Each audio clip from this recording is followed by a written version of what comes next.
Welcome to a new deep dive. We're plunging into a whole stack of fresh sources today, articles, research, expert takes, really trying to bring you the most important nuggets of knowledge.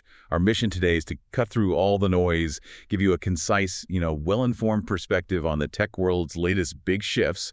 We're talking AI strategy, big tech challenges, cybersecurity, even stuff that hits closer to home. Exactly. We've pulled together quite a mix for you. We'll definitely be digging into the White House's new AI action plan, looking at the tricky spot companies like Alphabet and Tesla find themselves in financially and with regulations. And then, shifting over to cybersecurity breaches, which seem to be, everywhere, and even how something like Apple Care is changing.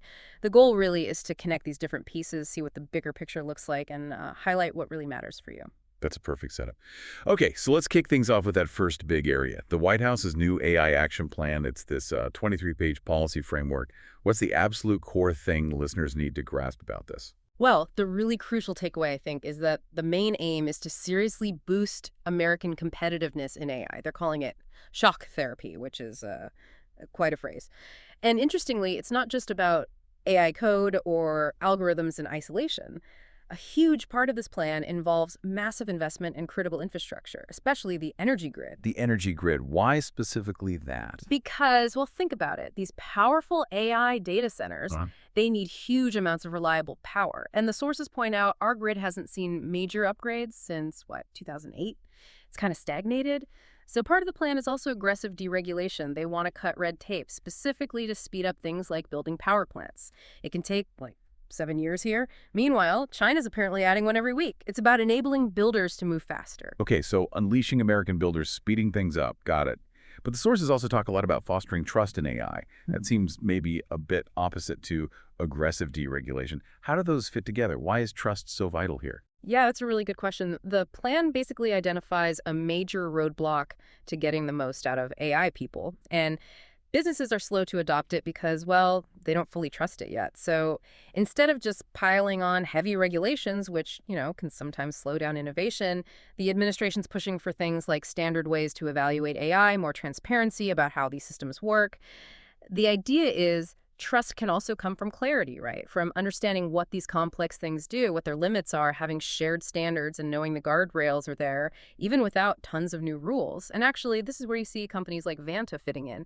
They're using AI itself to help automate security and compliance for businesses, kind of building that trusted foundation so AI adoption can happen faster and more safely. Okay, that makes sense. Using AI to build trust in AI. And this whole push, especially exporting the U.S. tech stack, pushing open source AI, it really feels like it's aimed at global competition, doesn't it? Is it basically an arms race with China, as some sources suggest? Looking at the bigger picture, yes, it's absolutely framed that way. You hear terms like moonshot moment and undeniably arms race for AI leadership. The U.S. definitely wants to stay ahead, and encouraging open source AI where the code is public and even open weight models where the trained AI brain itself is shared, that's key to their strategy. Why open weight specifically? Because it massively speeds up innovation. Everyone can build on what's already been done. It sort of democratizes development and lets progress happen way faster than if just one company was working on it. So it's definitely a proactive move to maintain leadership, not just reacting to China. Right, harnessing the collective effort. So with this big national AI vision, where does a giant like Alphabet, Google fit in? There's been so much talk about their Gemini model. Yeah, Alphabet is generally seen as, a likely beneficiary of this whole push. That's partly why their stock has done so well lately, pricing in some strong numbers. For them, the really critical tech story is getting Gemini deeply woven into everything Google does, transforming their products, especially things like AI overviews and search, where you get AI summaries right at the top. But the real measure of success, what some folks call the My Mom test, that's key. It's not just about the tech being cool, it's about when regular non-techie people actually start using it easily, every day. Right. When it becomes truly indispensable, like search is now, that's when you know it's really landed. The My Mom test. I like that. A good reality check. Exactly. But, even with Gemini and their strong position, that threat the bear case from AI competitors like ChatGPT, Perplexity, Anthropic, that's not disappearing anytime soon for their core search business. It's a persistent challenge. Okay, so AI opportunities, but also persistent threats for Google. Let's pivot a bit to the financial side, the bottom line. Alphabet, despite the AI buzz, also has this big regulatory wild card looming, right? What's this cloud expected in August? Right. That brings us to Judge Meha's decision, expected in August. Now, a full breakup of Alphabet. Probably low probability. But there are still some major concerns that could really shake things up. One big one is potentially ending those payments Google makes to be the default search engine on phones and browsers. Losing that would be a hit to a reliable revenue stream, and it could, maybe, help competitors gain a foothold. Okay, that makes sense. What else? Another possibility is forced data sharing. Making Google share some of its user data with competitors, that would directly challenge their huge advantage, that massive amount of data they have.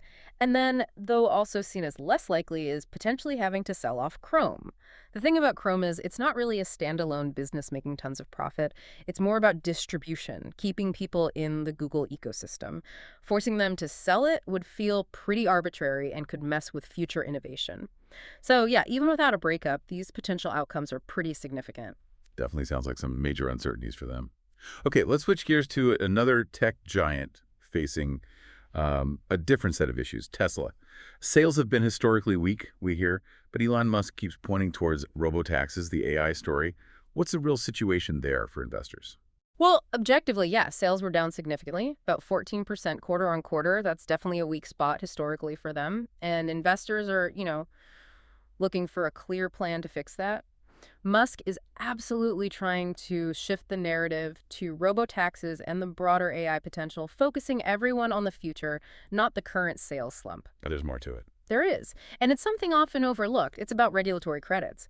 Historically, Tesla made a lot of money selling these credits earned for making zero-emission cars to other automakers who needed them to meet standards. Ah, right. I remember hearing about that. Exactly. But now, other car companies are making more EVs themselves, so they don't need to buy as many credits from Tesla. That revenue stream, which was pretty consistent and high margin, is drying up. So the deeper question for investors is, how does Tesla fund these massive future bets, like robotaxis, which are incredibly expensive to develop when this significant income source is shrinking?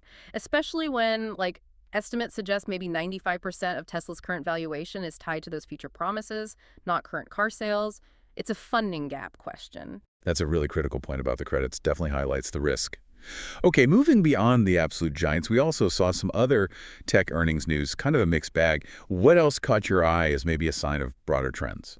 Yeah, a couple stood out. Texas Instruments, which is often seen as a bellwether for the whole chip industry. Yeah. They had their worst day since 2008. Stock down over 12%. Wow. Mostly uncertainty. Worries about tariffs impacting supply chains, questions about whether current demand is real or just companies building up inventory. Even the auto sector, which was supposed to be a big driver for chips, hasn't bounced back as much as hoped. It signals some continued caution out there in industrial tech. Okay, so caution in chips. Any brighter spots? Well, interestingly, look at AT&T. Okay, they maybe missed some of the really high Wall Street expectations, especially next to Verizon, but they still reported really strong growth in wireless phone subscribers. Adding customers in a market like this is tough. And importantly, they're pouring money into their fiber network, committing like an extra $1 billion a year or so. So that's more investment in domestic infrastructure, kind of echoing that theme from the White House AI plan we talked about earlier, shows different strategies playing out across tech. That's a great connection back to the infrastructure theme. Okay, let's shift now to something that really affects everyone online, cybersecurity. This Microsoft SharePoint breach sounds pretty serious. What are the key things you gleaned from the sources on this? What's the real danger? What's really striking here is the scale, first off. We're talking about maybe 400 organizations breached and potentially thousands of vulnerable servers out there globally, not just a few hundred. And the really eye-opening part, the U.S. National Nuclear Security Administration, the agency overseeing nuclear weapons design, was one of those affected. Whoa. Okay, that sounds bad. Was sensitive data taken? So initial reports say no classified or sensitive nuclear info was taken from the NNSA systems themselves, apparently. Those are usually walled off pretty securely. But, and this is critical, the hackers did get sign-in credentials, usernames, passwords. And the big concern there is that they could use those credentials to sort of branch out and burrow elsewhere inside those networks. The initial breach becomes a starting point for potentially much deeper access later on. Right, so it's not just the first hit, it's the potential for ongoing deeper infiltration using those stolen keys. Microsoft put out patches quickly, but like one expert said, closing the door once they're in the house doesn't solve your problems. Exactly. That sums it up perfectly. The sources do confirm that two hacking groups backed by the Chinese state are linked to some of these attacks. It just highlights this constant, sophisticated cat and mouse game of cyber defense. And, AI is making this even harder. Attackers can use AI for more convincing phishing, finding vulnerabilities faster. It's intensifying. So for any organization hit, the advice is clear. Patching isn't enough. You have to keep digging forensically to understand just how far they got. Because the attackers are always adapting. A really sobering thought. Constant vigilance needed. Okay, let's end on maybe a slightly more personal tech note, something affecting lots of consumers. Apple just changed up its Apple Care Plus service. What's the deal there? What's new?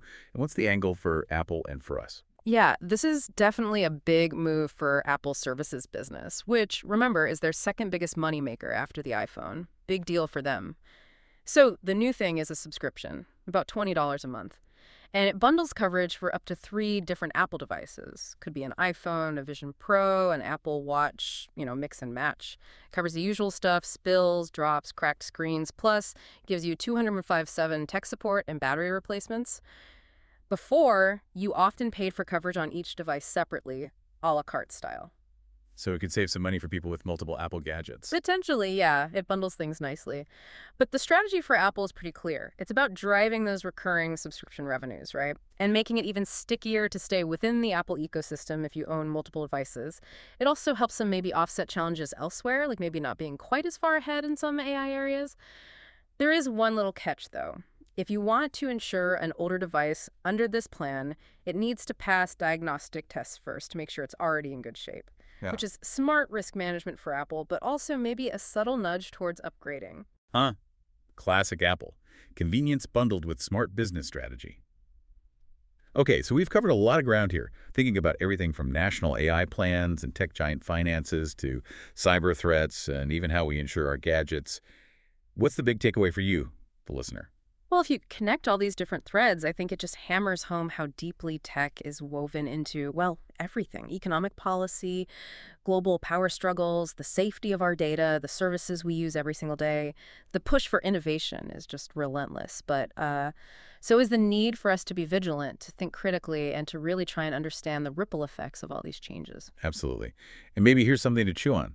As AI keeps reshaping everything and cyber threats get even smarter, what new kinds of vulnerabilities or maybe unexpected social consequences might be emerging from all this tech advancement that we haven't even really started to think about yet?